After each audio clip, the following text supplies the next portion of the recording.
नमस्कार दोस्तों, स्वागत है आपका हमारे YouTube चैनल पर। अगर आप चैनल पर नए हैं तो प्लीज़ चैनल को सब्सक्राइब कर लीजिए, अपने दोस्तों को शेयर कर दीजिए।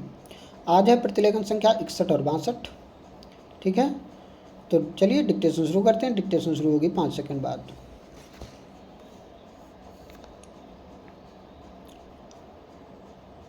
स्टार्ट।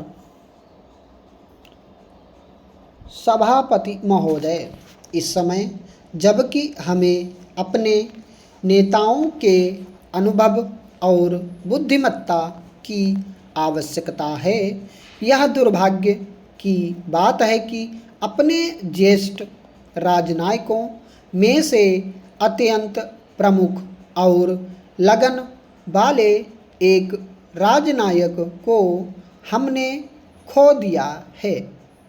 बड़े दुख के साथ मैंने यह सुना कि बड़े सवेरे कल श्री अयंगार की मृत्यु हो गई। अपने पूरे जीवन में उन्होंने अनेक उच्च पदों को दुर्लभ योग्यता से सुशोभित किया था। अपने स्वास्थ्य तथा अपने आराम का, जिसके कि वह पूरी तरह अधिकारी हो चुके थे, विचार न करके वे अपने जीवन के अंतिम दिनों तक देश और जनता की सेवा में लगे रहे। जब कोई भी कठिन समस्या हमारे सामने आती थी तो सरकार में उनकी सहकारी, उनकी परिपक्व बुद्धिमत्ता पर निर्भर करते थे। उनकी मृत्यु देश और हम सबके लिए भारी हानि है। जबकि हम नवीन और समृद्ध भारत का निर्माण करने में तथा उन लाखों लोगों को सुख सुविधा पहुंचाने में लगे हुए हैं, जिन्हें दरिद्रता के अभिशाप से भूतकाल में काफ़ी पीड़ित रहना पड़ा। संसार की समस्याएं हमारे सामने बलात् आ खड़ी होती हैं और हम ना तो उनसे बच सकते हैं और ना अपने को उनसे अलग रख सकते हैं। मेरी सरकार की अन्य देशों के मामले में हस्तक्षेप करने की लेश मात्र भी इच्छा नहीं है, किंतु स्वतंत्रता के साथ साथ अनिवार्य रूपेण भारत पर जो जिम्मेदारी आ पड़ी है उसको तो उसे निभाना ही है। जैसा कि सर्वविदित है, हमने संसार के सब देशों के प्रति मैत्री और शांति की नीति बरतने का प्रयास किया है। सनह सनह वे लोग भी जो इससे सर्वदा सहमत नहीं होते, इसे समझने और इसका आदर करने लगे हैं और यह बात मानी जाने लगी है कि भारत संसार में शांति का समर्थक है और वह ऐसा कोई कदम ना उठाएगा जिसका परिणाम लड़ाई की प्रवृत्ति को जगाना हो। इसी नीति के अनुसरणार्थ मेरी सरकार ने कुछ ऐसे प्रस्ताव पेश किए थे जिनसे उसे यह आशा थी कि कोरिया युद्ध के बारे में समझौता हो जाएगा। इन प्रस्तावों को बहुत भारी समर्थन मिला, किंतु दुर्भाग्यवश उन महान देशों में से कुछ इन्हें स्वीकार न कर सके जिनका उससे निकटतम संबंध था। वह युद्ध जारी है और उससे न केवल कोरिया की जनता को ही कठोर यातना सहन करनी पड़ रही है, वरन अवशिष्ट संसार के लिए भी वह खतरे का निशान है। सुदूर पूर्व पर प्रभाव डालने वाले हाल में किए गए कुछ वक्तव्यों से और उनके परिणाम स्वरूप कोरिया के युद्ध का विस्तार होने से समस्त संसार में बहुत आशंका पैदा हुई है। मेरी सरकार भी इन बातों को गंभीर चिंता से देखती है। मुझे विश्वास है कि युद्ध का जो अपने साथ पहले ही भारी विपत्ति लाया है, विस्तार न होने दिया जाएगा तथा राष्ट्र और जातियों के हृदय को इन समस्याओं को शांतिपूर्ण रीति से सुलझाने की ओर मोड़ दिया जाएगा। सभापति महोदय, इस उद्देश्य को पूरा करने के लिए मेरी सरकार प्रयत्नशील रहेगी और किसी भी प्रकार का किसी राष्ट्रपुंज से कोई गठबंधन किए बिना सब देशों के प्रति मैत्री की नीति पर चलती रहेगी।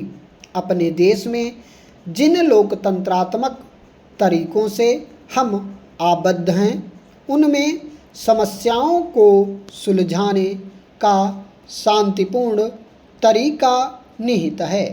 यदि लोकतंत्र को बचाए रखना है तो अंतर्राष्ट्रीय क्षेत्र में भी शांति का वातावरण और समझौते की प्रवृत्ति अपनाई जानी चाहिए। संयुक्त राष्ट्र संघ की महासभा की बैठक निकट भविष्य में फिर होगी और उसमें उन गंभीर समस्याओं पर विचार किया जाएगा जिन पर संसार में शांति अथवा युद्ध के महत्वपूर्ण प्रश्न का निर्णय आश्रित है। मेरी यह हार्दिक आशा है कि वे महान राष्ट्र जिनके प्रतिनिधि वहाँ इकट्ठे होंगे, संयुक्त राष्ट्र संघ के घोषणा पत्र में समाविष्ट उद्देश्यों के परिपालन तथा समझौते की प्रवृत्ति को बढ़ाने का प्रयास करेंगे। अफ्रीका महाद्वीप में जो उपनिवेशवाद का आज भी सबसे बड़ा अड्डा है, हालत पहले से खराब हो रही है। दक्षिण अफ्रीका में मूल वंशीय प्रभुता के सिद्धांत का खुलेआम ढिंढोरा पीटा जा रहा है और पूरी शक्ति से उसे लोगों पर लादा जा रहा है। संयुक्त राष्ट्र संघ ने इस समस्या को तय करने के जो प्रयत्न किए हैं, दक्षिण अफ्रीका की सरकार उनकी अवहेलना कर रही है।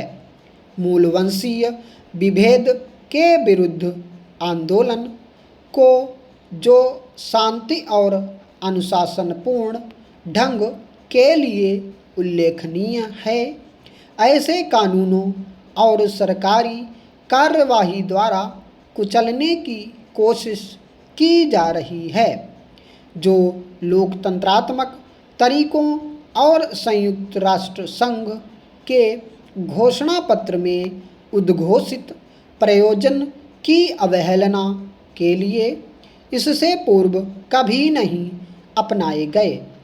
पूर्वी अफ्रीका में आज जो मूलवंशीय संघर्ष चल रहा है, उसे यदि जनता के संतोष के साथ समाप्त ना किया गया तो वह अफ्रीका के बहुत अधिक क्षेत्रों में भी फैल जाएगा। अब भी ऐसे अनेक व्यक्ति हैं जो इस बात को नहीं पहचानते कि आज के संसार में मूल वंशीय प्रभुता और विभेद को सहन नहीं किया जा सकता और इनको जारी रखने के किसी भी प्रयास का परिणाम भयानक ही होगा।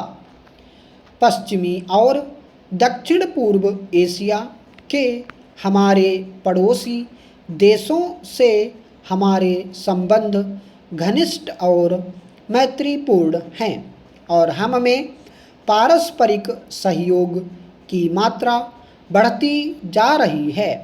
पाकिस्तान से भी, जिससे कि दुर्भाग्यवश हमारे संबंध कुछ खिंचे से रहे हैं, हमारे संबंधों में कुछ सुधार हुआ है। यह सुधार कुछ बड़ा नहीं है, किंतु यह ऐसा चिन्ह है जिसका मैं स्वागत करता हूँ।